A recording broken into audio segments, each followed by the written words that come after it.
नमस्कार, मैं हूं doctor Arun Shahariya, associate professor geography, government PG college Sri Ganganagar. दोस्तों, आज हम कर रहे हैं एक और विश्व भूगोल का महत्वपूर्ण टॉपिक, जिसका कि पार्ट 1 हमने पहले किया था, प्रेरीज रीजन, प्रेरीज प्रदेश भाग 2, यानी प्रेरीज रीजन पार्ट 2। पार्ट 1 में हमने देखा था कि प्रेरी रीजन में क्या क्या आते हैं, कौन कौन से क्षेत्र आते हैं, उनकी क्या क्या विशेषताएं हैं, ग्रासलैंड क्या होती है, घास के मैदान क्या होते हैं, घास के मैदान किन्हें कहा जाता है, वो कितने प्रकार के होते हैं, और विश्व के प्रमुख घास के मैदान कौन कौन से जगह पर हैं और उनके क्या क्या नाम हैं। कंपटीशन में उनके नाम के हिसाब से भी क्वेश्चंस आते हैं कि घास के मैदान कौन कौन से कहाँ कहाँ हैं।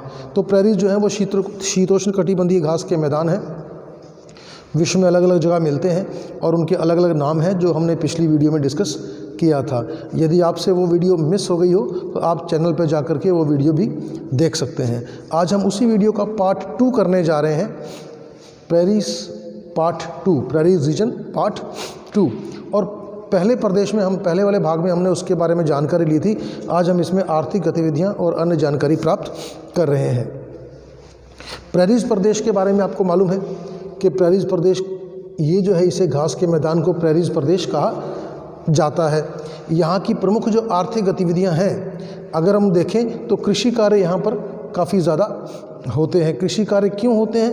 क्योंकि हम जानते हैं कि ये एक मैदानी भाग है, घास का मैदान है, और घास के मैदान पर समतल एरिया होने की वजह से काफ़ी ज़्यादा मात्रा में गेहूं की खेती की जाती है वहाँ पर। तो ये पूरा का पूरा क्षेत्र जो है वो गेहूं के लिए प्रसिद्ध है। इसे हम लोग bread basket of the world के नाम से भी जानते हैं और विश्व की रोटी की टोकरी के नाम से भी जानते हैं। मैदानी भाग में गेहूं जो है बहुत ज़्यादा इलाकों में की जाती है, जैसे यूएसए का, जो यूएसए और कनाडा की बाउंड्री का प्रेरीज प्रदेश है, वहाँ पर आप देख सकते हैं बहुत बड़ा मैदान है। फिर रशिया का, पूर्व रशिया का, ये यूक्रेन का जो इलाका था, स्टेपीज जिसके नाम से जानते हैं, तो यूक्रेन पूरा ही देश जो है वो एशिया के खाद्यान्न भंडार के रूप में जाना जाता है। वो एशिया का जो है वो खाद्यान्न के भंडार के रूप में जाना जाता है, क्योंकि एशिया में यूक्रेन से काफ़ी ज़्यादा हमको खाद्यान्न और गेहूं मिलता है। पंपास, अर्जेंटीना में पंपास क्षेत्र जो है वो एक बड़ा घास का मैदान है, जहाँ पर के बहुत ज़्यादा मात्रा में गेहूं का उत्पादन किया जाता है। और फिर स्टेपीज़ का जो रीजन है, आपने देखा ऑस्ट्रेलिया में डाउन्स जो है वो ऑस्ट्रेलिया का प्रमुख घास का मैदान है, और यहाँ पर भी बहुत ज़्यादा गेहूं की खेती की जाती है, गेहूं का उत्पादन किया जाता है। तो आप देखते हैं प्रेरीज, पंपास, स्टेपीज़, वेल्ड और डाउन के जो मैदानी भाग हैं, वहाँ पर बहुत अधिक मात्रा में गेहूं की खेती की जाती है। इसी वजह से ये अपने आसपास के इलाकों के लिए अन्न भंडार के रूप में प्रसिद्ध है। ये भी बात बता दें कि ये चूँकि संपन्न इलाके हैं, प्रेरीज है, अर्जेंटीना है, स्टेपीज़ है, वेल्ड है, ऑस्ट्रेलिया है, ये चूँकि संपन्न देश हैं और संपन्न क्षेत्रों से ताल्लुक़ रखते हैं, इसलिए यहाँ पर ज़्यादातर खेती जो है वो मशीनों द्वारा की जाती है। मशीनों का अत्यधिक इस्तेमाल यहाँ पर किया जाता है, जैसे कि कंबाइन हार्वेस्टर आगे है, कटिंग के लिए मशीनें आती हैं, उसको वहाँ से सप्लाई करने के लिए मशीनें हैं। तो कुल मिला के यहाँ पर आदिमकालीन जो कृषि है वो कम होती है, जहाँ पर हाथों से काम किया जाता है, बल्कि यहाँ मशीनी कृषि का इस्तेमाल इन इलाकों में बहुत ज़्यादा किया जाता है, प्रेरीज प्रदेशों के जो इलाके हैं। प्रेरीज, आपको पता है कि ये इलाका प्रेरीज कहलाता है, लेकिन इस प्रकार की जलवायु विशेषताएं जहाँ जहाँ मिलती हैं, हम उन्हें प्रेरीज प्रदेश में अध्ययन करते हैं। मुख्यतः यह शीतकालीन घास के मैदान हैं। तो शीतकालीन घास के मैदान, या इसको आप कह लें कि टेम्परेट जो है शीतोष्ण कटिबंधीय घास के मैदान हैं, और उन मैदानों में जो विशेषता एक जैसी होने के कारण हम इन सब को प्रेरीज प्रदेश में शामिल करते हैं। जब गेहूं की बात आती है तो गेहूं दो तरह की होती है, दो सीजन में उगाई जाती है, एक ग्रीष्मकालीन गेहूं और एक शीतकालीन गेहूं। इनमें से जो बढ़िया गेहूं है वो शीतकालीन गेहूं होती है, जो नरम होती है, थोड़ा सफ़ेदी लिए होती है, इसका आटा बढ़िया बनता है, इसकी रोटी बढ़िया बनती है। और यूरोप में और अमेरिकी देशों में और पंपास में और ऑस्ट्रेलिया वगैरह देशों में जो ये गेहूँ है, इसी से ब्रेड है, बेकरी प्रोडक्ट्स हैं, बिस्किट्स हैं, केक्स हैं, पेस्ट, वो सब बनती हैं। तो गेहूँ बहुत ज़्यादा उपयोग में लाई जाती है। मशीनों का इस्तेमाल किया जाता है। 75% गेहूँ यहाँ की, इस पूरे इलाके की 75% जो गेहूँ है वो शीतकालीन होती है। जैसे आपको बताया कि दो काल में होती है, ग्रीष्मकालीन और शीतकालीन। शीतकालीन जो है वो ज़्यादा अच्छी मानी जाती है। इसके अलावा जो अन्य फसलें हैं, अगर आप अन्य फसलों को देखो तो इसमें गेहूं के अलावा मक्का, गन्ना, कपास इत्यादि जो है वो प्रमुख फसलें इस इलाके की मानी जाती है। यूएसए की तो पूरी की पूरी मक्का पेटी प्रसिद्ध है। इसके अलावा जो एक फसल और अगर हम देखें तो वो रह गई है जो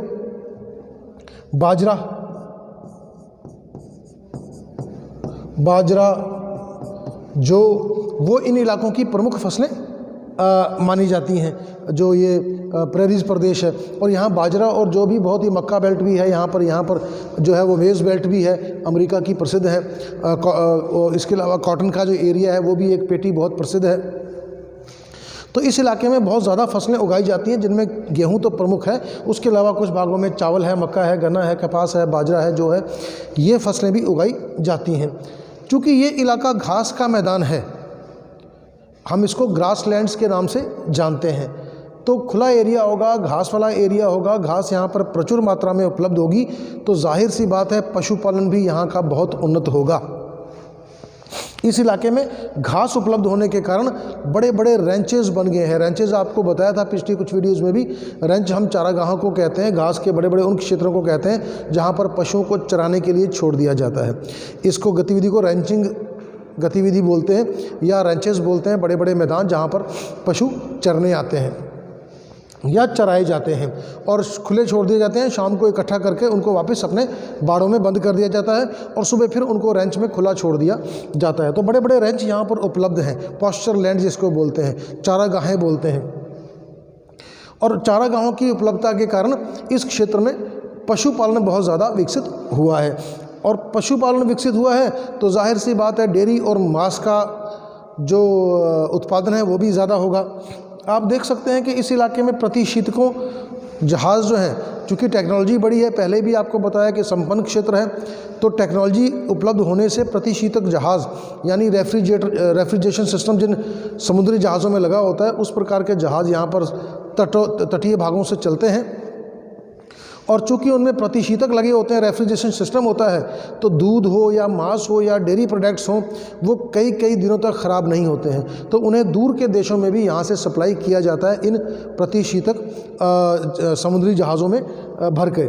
तो उसकी वजह से बहुत ज़्यादा डेवलपमेंट इसकी हो रखी है। यहाँ पर गाय, भैंस, बकरी आदि का मांस बहुत भारी मात्रा में निर्यात होता है। चूँकि डेयरी फार्मिंग है, दूध का उत्पादन तो है ही, इसके अलावा जो जानवर हैं उनका मांस भी यहाँ पर बहुत ज़्यादा निर्यात किया जाता है। दूध और दूध से बने पदार्थों का भी यहाँ पर बहुत ज़्यादा उपयोग है। यहाँ पर जो है प्रसिद्ध प्रकार की एक घास है, कई बार कंपटीशन में क्वेश्चन पूछा आ चुका है, अल्फ़ा घास। अर्जेंटीना के मैदानों में, पंपास के घास के मैदानों में बहुत स्वादिष्ट घास और बहुत पौष्टिक घास मिलती है, अल्फ़ा, जो कि जानवरों को बहुत पसंद है। तो ये घास भी यहाँ पर मिलती है, अल्फ़ा घास, जिसकी वजह से यहाँ पर अच्छा पशुपालन का विकास हुआ है। अर्जेंटीना जो है इस पूरे इलाके में मांस निर्यात के रूप में, मांस के प्रमुख निर्यातक के रूप में जाना जाता है। चूँकि यहाँ पर संपन्न है तो सड़कें भी हैं, सड़कों का जाल भी बिछा हुआ है, बंदरगाहें हैं समुद्री तटों के पास, उन बंदरगाहों से माल को भर करके और विदेशों में निर्यात किया जाता है। इसके अलावा अगर हम पंपास के अलावा देखें तो शिकागो बहुत बड़ी मांस की मंडी है। इनफैक्ट विश्व की सबसे बड़ी, क्वेश्चन अगर आपके पास आता है कि विश्व की सबसे बड़ी मांस की मंडी कौन सी है, तो शिकागो का नाम आप उसमें लिख सकते हैं। शिकागो एक बड़ी मांस की मंडी है और ख़ास तौर पे बीफ के लिए। बीफ क्या होता है? गाय या बछड़े का जो मांस होता है, उसके लिए विश्व की सबसे बड़ी मंडी जो है वो शिकागो में है। तो शिकागो भी बहुत प्रसिद्ध है इस मांस के निर्यात के लिए। इसके अलावा जो स्टेपी भाग है, स्टेपीज़ आपको बताया यूरोपीय देशों में, तो स्टेपीज़ भाग में जो जीव जंतु मिलते हैं उनमें जंगली घोड़े बहुत भारी मात्रा में मिलते हैं। यूएसए का जो प्रेरीज भाग है वहाँ पर बाइसन नामक एक भैंसा, जंगली भैंसा होता है, वो बहुत पावरफुल भैंसा होता है बाइसन, वो जीव मिलता है बाइसन। इसी प्रकार से पंपास में जो है वो जंगली भैंसें जो है बहुत बड़ी मात्रा में मिलती हैं। इस काल में अगर हम पहले समय की बात करें तो चलवासी जनजातियां भी काफ़ी ज़्यादा रहती थी। आज भी कुछ कुछ भागों में मिलती हैं, पर चूँकि ये विकसित एरिया हो चुका है तो अब जनजातियां धीरे धीरे कम होती जा रही हैं और वो भी विकसित हो रही हैं, उनमें भी विकास के लक्षण मिल रहे हैं। अमेरिका की जो प्रमुख जनजाति पहले रेड इंडियन थी, पशु भी पालती थी, चरवाहों का काम भी करती थी। दक्षिण अमेरिका की जनजातियां भी बड़ी प्रमुख थी। इसके अलावा किर्गिस्तान की जो कज़ाक जनजाति है बड़ी ही मजबूत कदकाठी वाली होती है, शिकार करती है, बाज पालती है और मांस का उत्पादन बहुत ज़्यादा इस इलाके में किया जाता है। इसके अलावा पशुओं से कई अन्य चीज़ें भी बनाई जाती हैं, जैसे ऊन, कंबल, चमड़े के जूते, बेल्ट, घोड़े की काठियाँ इत्यादि या अन्य जो सामान है वो भी चमड़े का बनाया जाता है। और पशुओं से जो सामान है उसके बाल काट कर भेड़ के ऊन का निर्यात करते हैं, ऊन का निर्माण करते हैं। ऊन से हम दरियाँ, चटाइयाँ, कंबल, स्वेटर इत्यादि बना सकते हैं। जानवरों की जो चमड़ा होता है उससे हम लोग बहुत चीज़ें बनाते हैं। इसके अलावा कुछ जानवरों की हड्डियां और सींग जो होते हैं उनका भी इस्तेमाल किया जाता है। कुछ औषधियों में भी ये चीज़ें काम आती हैं। तो जानवरों का इस इलाके में बहुत ज़्यादा उपयोग किया जाता है और पशुपालन भी किया जाता है और उपयोग भी किया जाता है। वर्तमान में इस इलाके में बड़े बड़े फार्म और कोऑपरेटिव फार्मों का निर्माण हुआ है, का विकास हुआ है, जिससे कि इस क्षेत्र में जो है वो डेवलपमेंट हुई है। और जो खेती है वो बड़े बड़े फार्मों में की जाती है। एशियाई देशों में चूँकि गरीब जनता रहती है तो हमारे पास बड़े बड़े फार्म या बड़े बड़े खेत नहीं हैं। हमारे खेत छोटे छोटे होते हैं जिनमें हम जीवन भरण पोषण एग्रीकल्चर करते हैं, जिससे कि हम अपना जीवन ही अपना भरण पोषण ही कर सकते हैं। लेकिन यहाँ पर व्यापारिक फसलें उगाई जाती हैं और खेती जो है वो व्यापारिक स्तर पर की जाती है, बड़े स्तर पर की जाती है, बड़े बड़े फार्मों में की जाती है। मशीनों का इस्तेमाल किया जाता है जिनका के उद्देश्य होता है निर्यात करना या पैसा कमाना। अपने लिए तो भोजन उपलब्ध होता ही है, उसके अलावा भी हम प्रेरीज भाग से बहुत बड़ी मात्रा में जो है वो गेहूं का या अन्य फसलों का निर्यात करते हैं।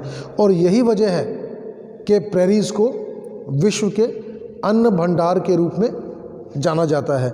ये bread basket of the world के नाम से जानी जाती है प्रेरीज प्रदेश। तो दोस्तों आज के वीडियो में इतना ही।